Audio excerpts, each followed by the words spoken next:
학개서 2장의 말씀입니다. 학개서 2장 20절부터 23절까지 말씀 함께 보도록 하겠습니다. 학개서 2장 20절부터 23절까지의 말씀입니다. 구약성경 학개서 2장입니다. 함께 교독하겠습니다. 제가 먼저 2장 20절 말씀 봉독하겠습니다. 그달 24일에 여호와의 말씀이 다시 학개에게 임하니라. 이르시되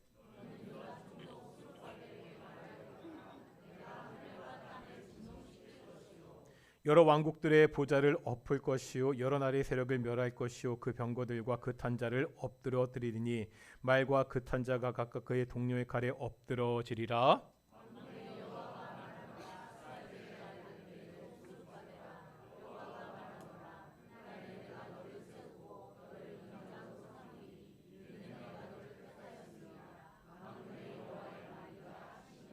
아멘. 십자가에 달려 돌아가기 위해서 예루살렘에 입성하신 날을 기념하는 종료 주일입니다. 오늘 예배 가운데 우리가 그리스도 예수를 다시 한번 깊이 묵상하는 시간 되었으면 좋겠습니다. 우리 앞뒤 자부들과 인사하시겠습니다. 하나님이 우리와 함께 하십니다. 예언통일교 예배도 하나님의 영광의 임재가 함께하는 귀한 예배가 되시기를 축원합니다. 요즘은 스마트폰 카메라 성능이 워낙 좋아져서 보통 폰으로 사진을 찍습니다. 하지만 여전히 카메라로 사진을 찍는 그러한 사람들도 많이 있습니다. 카메라로 사진을 찍은 것을 배우면서 한 번쯤 해보고 싶은 사진 기법이 있습니다. 이런 건데요. 인물은 아주 선명하고 또렷하게 살리면서 뒤의 배경은 흐릿하게 날리는 이른바 아웃포커싱 기법입니다. 그런데요, 우리가 구약 성경을 읽다가 보면 마치 하나님께서 이 아웃포커싱 기법으로 역사의 셔터를 누른 것 같은 장면들을 만나게 됩니다. 처음에 우리가 말씀을 읽을 때는 하나님의 렌즈가 구약의 특정한 인물이나 역사적 사건에 아주 선명하게 맞춰져 있는 것처럼 보입니다. 그런데 성경의 초점을 천천히 맞추어 들여다보면 그 선명한 인물이 조금씩 흐려지면서 그 뒤에 또 다른 차원의 이야기가 있음을 보게 됩니다. 처음에는 전면에 있는 그 인물의 초점이 맞추어져 있어서 뒤의 형상이 무엇인지 잘 알 수 없습니다. 하지만 구속사라는 렌즈를 통해 성경을 찬찬히 읽어 나가다 보면 그 흐릿던 그림이 선명한 실체로 다가오는 것을 보게 됩니다. 예를 들어서 출애굽 사건을 생각해 보겠습니다. 이스라엘 백성이요 홍해를 건너서 이제 광야를 지나 가나안 땅으로 향하게 되지요. 이스라엘 백성이 홍해를 건너는 장면은 출애굽기에서 아주 선명한 사건입니다. 그런데 이 사건을 보여주는 사진 뒤로 무언가 흐릿한 다른 것이 보입니다. 처음에는 우리가 이것이 무엇인지 알 수가 없습니다. 점차 성경을 읽다 보면 이제 이것이 점차 또렷하게 보이기 시작합니다. 그러다 마침내 신약 성경 고린도전서 10장 2절에 보면 이 홍해 사건을 성도들이 세례를 받는 사건이라고 이렇게 설명합니다. 즉 이스라엘 백성이 홍해를 건넌 것은 성도들이 오늘날 우리가 세례를 받는 것을 예표하는 사건이라는 것입니다. 오늘 본문에서도 바로 이러한 현상을 볼 수가 있는데요. 오늘은 우리가 그동안 오랫동안 보았던 학개서의 마지막 본문입니다. 학개서에 나오는 네 번째 설교입니다. 이때 날짜를 볼 텐데요. 20절에 보면 그달 24일이라 이렇게 말씀하고 있습니다. 그런데 앞선 설교가 있는 2장 10절에도 보면 역시 24일입니다. 지금 하나님이 학개 선자를 통해서 같은 날 두 번의 메시지를 주고 있습니다. 또요, 오늘 본문의 메시지가 좀 특별한 것이 있습니다. 이 메시지를 받는 사람이 한 명으로 지정되었습니다. 단 한 사람에게 주시는 하나님의 축복의 말씀입니다. 누구죠? 21절에 보면 누가 나와 있습니까? 스룻바벨입니다.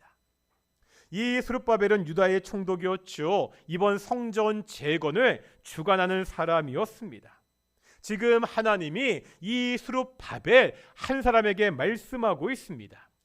사진의 전면에 이 스룹바벨이 아주 뚜렷하게 그렇게 드러나고 있습니다. 여기서 의문이 생기죠. 왜 스룹바벨인가? 스룹바벨이 특별한 축복을 받는 이유가 무엇이지요? 먼저 오늘 본문 21절을 보시겠습니다. 21절 읽겠습니다. 시작.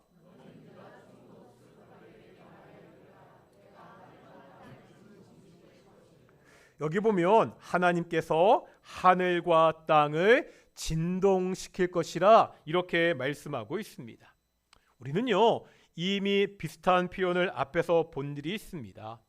2장 6절과 7절에 보면 이 일은 만국의 보배가 이르는 때에 일어난다고 말씀했습니다.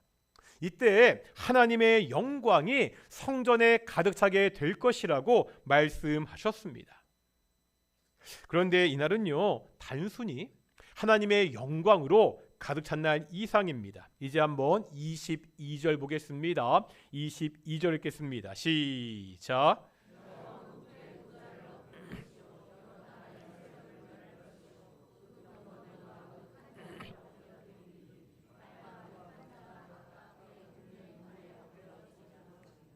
지금 어떤 일이 벌어지고 있습니까? 여러 왕국의 보좌들이 엎어지고요. 병거와 그 탄자들이 엎드려집니다. 그날이 하나님의 강력한 심판의 날이라는 것을 보여주고 있습니다. 하나님은 지금요 스룹바벨에게 하나님의 영광과 하나님의 심판을 말씀하고 있습니다. 이 정도면 이 스룹바벨이 가지고 있는 이미지가 무엇인지 아시겠습니까?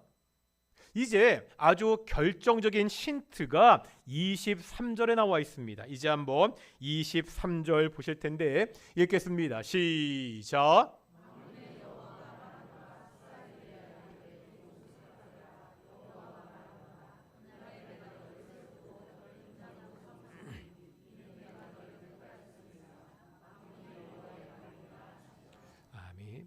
지금 하나님이 스룹바벨을 뭐라 부르고 있죠? 내 종이다. 이게 아주 중요한 단서입니다. 구약에서 이 여호와의 종, 하나님의 종이 가지고 있는 의미가 있습니다. 특별히 이사야서에 보면 여호와의 종에 대한 언급이 많이 나와 있습니다. 이사야 53장에는 우리가 잘 아는 종의 노래가 있지요. 그가 찔림은 우리의 허물을 인함이요. 이 구절이 나오고 있습니다. 그러면은요 구약에서 말하는 이 하나님의 종은 누구입니까? 하나님의 구원 역사를 이루어가는 메시아를 가리키고 있습니다. 그런데 지금 하나님께서 스룹바벨을 나의 종이라 이렇게 부르고 있습니다. 뿐만 아니라 23절에 보면 이런 구절도 있습니다. 너를 인장으로 삼으리니. 스룹바벨을 인장, 반지, 왕이 끼는 반지로 삼겠다고 말씀하고 있습니다. 우리식으로 이야기하면 왕의 권력을 상징하는 옥새입니다. 하나님이요 스룹바벨을 왕의 권력을 상징하는 인장, 옥새와 같은 존재로 여기고 있습니다. 하나님의 완전한 신임과 존귀를 입은 사람입니다. 우리가 지금까지 스룹바벨을 향한 하나님의 묘사들을 보았습니다. 우리는요 이것을 통해서 이 말씀이 단 한 사람 스룹바벨을 향한 말씀이 아니라는 것을 알 수가 있습니다. 하나님의 영광과 심판과 함께 오시는 분, 하나님의 종으로 하나님의 구원 역사를 이루시는 메시아, 하나님의 보좌의 옥새와 같이 가장 존귀하신 분 누구죠? 그분은 우리가 아는 그분 바로 예수 그리스도입니다. 오늘 본문의 말씀은 스룹바벨을 통해서 앞으로 오실 예수님을 이스라엘 백성에게 보여주고 있습니다. 당장은요 스룹바벨만이 선명하게 사진 전면에 있습니다. 하지만 시간이 흐르면서 그 사진 속에 또 다른 한문이 선명하게 보이기 시작합니다. 바로 우리의 구원자 예수님이십니다. 학개서의 마지막은 이렇게 그리스도 예수, 우리의 구원자 예수님에 대한 소망으로 끝나고 있습니다. 스룹바벨의 모습을 통해서 비록 흐릿하지만 이스라엘 백성들에게 예수님의 모습을 보여주고 있습니다.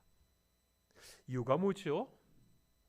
학개서를 마치면서 하나님께서 이스라엘 백성에게 이 예수님의 모습을 보여주는 이유가 뭡니까? 우리가 그동안 학개서를 보았잖아요.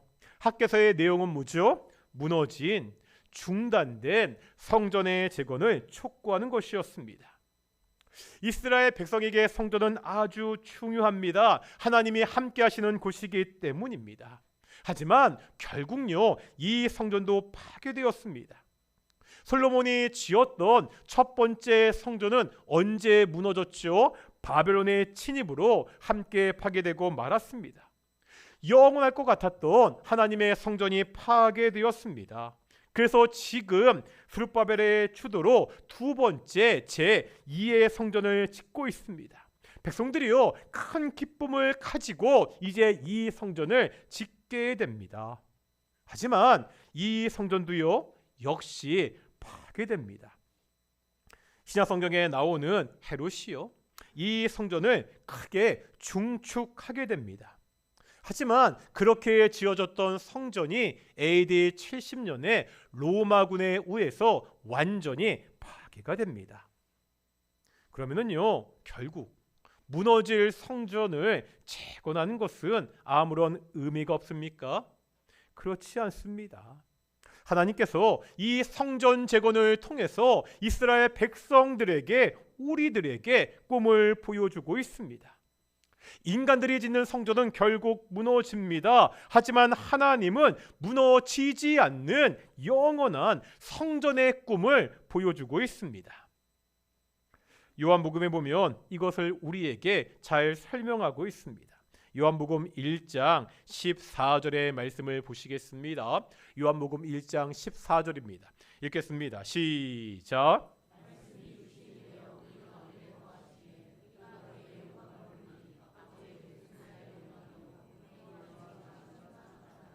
아멘.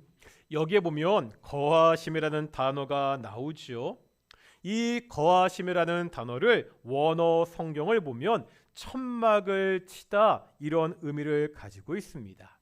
말씀이 육신이 되어서, 다시 말하면 예수님이 이 땅에 텐트를 치고, 즉 집을 짓고 사시러 오셨다고 그렇게 말씀하고 있습니다.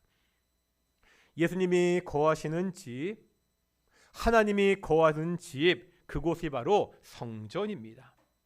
바로 예수님이 이 땅에 성전이 되셔서 오셨다고, 예수님이 이 새 시대의 성전이라는 사실을 우리에게 말씀하고 있습니다.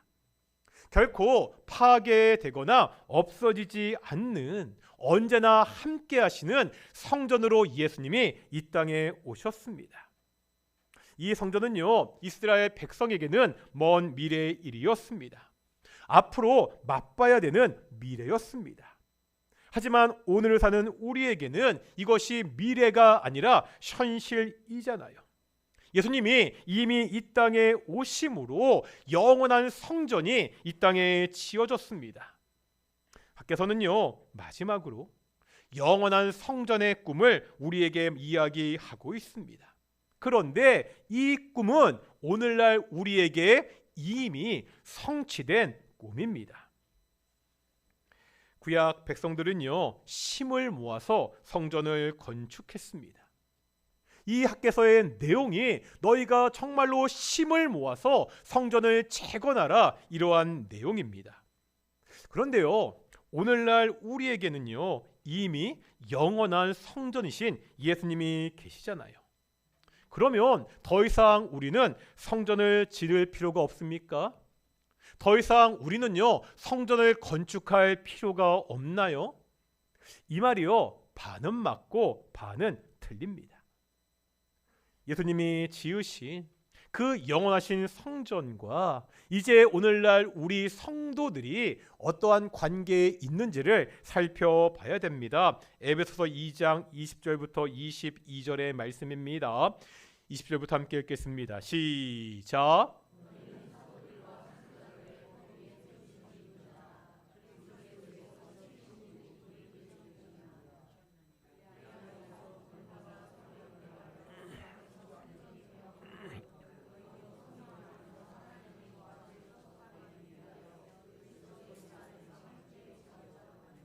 아멘. 20절에 너희는 바로 에베소 성도들이죠. 지금 바울은 에베소 성도들에게 집을 짓는 비유로 말씀하고 있습니다. 너희가 지금 집을 짓고 있다는 거예요.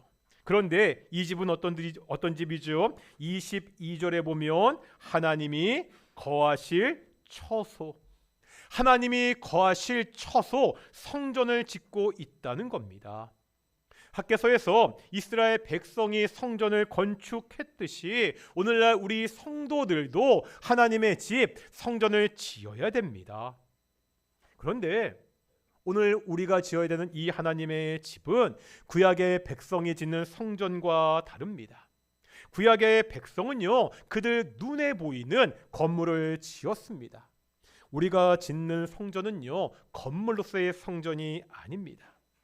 먼저 우리가 짓는 집의 터는 뭐지요? 다시 에베소서 2장 20절 보시면은요, 우리가 지어야 되는 성전의 터를 말씀하고 있습니다. 뭐라 말씀하고 있지요? 사도들과 선지자들입니다.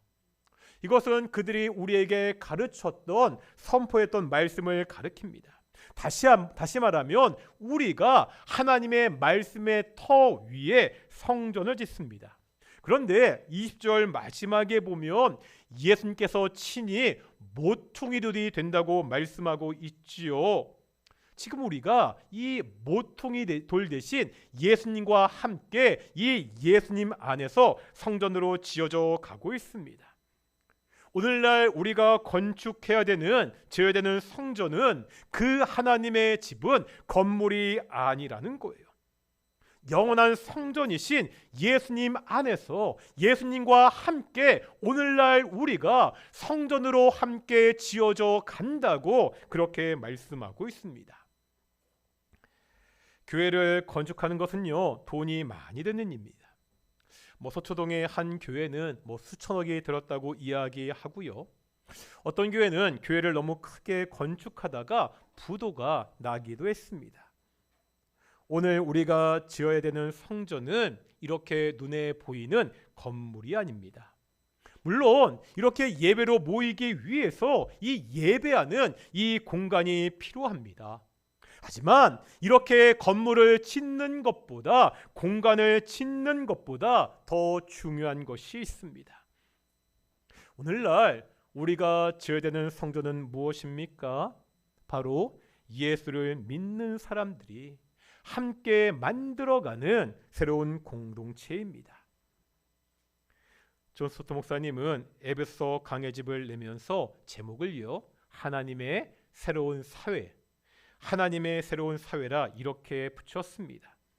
이제 건물이 아니라 예수님을 믿는 사람들이 만들어가는 새로운 사회, 새로운 공동체를 세워야 됩니다. 예수님을 믿기 전에 따랐던 세상의 가치관이 아니라 이제 새로운 성경적 가치관으로 살아가는 그 사람들의 공동체를 우리가 만들어 가야 됩니다. 성경을 보면 이 하나님의 공동체를, 이 새로운 교회를 어떻게 만들어야 되는지 정말 다양하게 말씀하고 있습니다. 앞으로 우리 통인교회는 이러한 말씀을 따라 하나님이 원하시는 교회, 그러한 공동체를 만들어 가야 됩니다. 그런데요, 이렇게 새로운 공동체를 만들기 위한 출발점, 시작점이 있다는 거예요.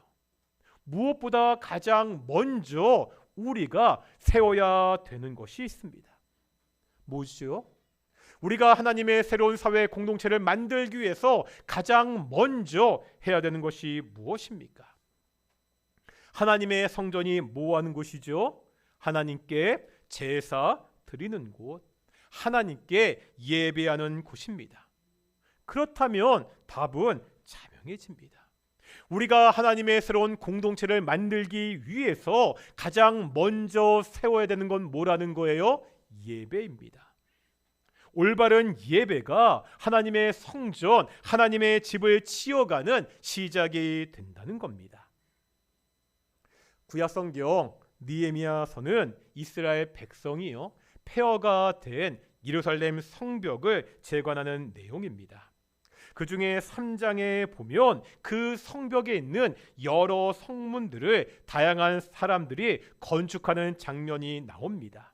이때 3장에서 가장 먼저 나오는 사람들이 있고요. 이 사람들이 가장 먼저 세웠던 성문이 있습니다.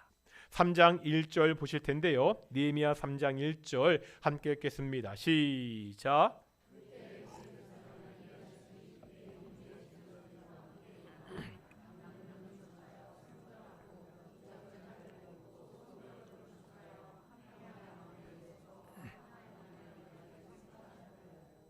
지금요 성문을 세우는데 가장 먼저 어떤 사람들이 나오고 있죠?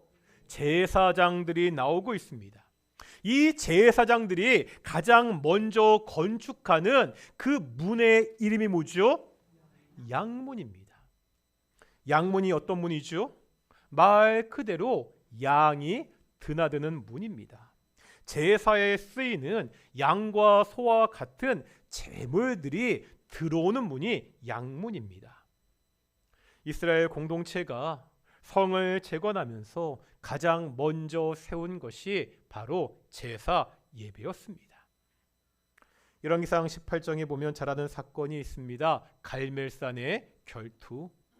하나님의 선지자 엘리야와 바알과 아세라 선지자 850명이 붙었죠. 누가 참신지를 가리기 위한 결투를 합니다. 바알과 아세라 선지자들은 하늘에서 불이 내려와 제단에 불을 붙이는 것에 결국 실패하고 맙니다. 당연하죠. 그들이 믿는 신은 참신이 아니었기 때문입니다. 이제 그것을 보고 하나님의 선지자 엘리야가 나옵니다. 이때 엘리야 선지자가 가장 먼저 한 일이 뭐지요? 열왕기상 18장 30절 보겠습니다. 18장 30절 읽겠습니다. 시작.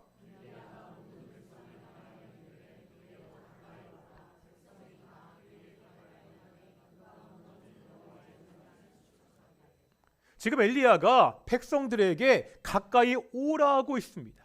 가까이 와서 보라는 거예요.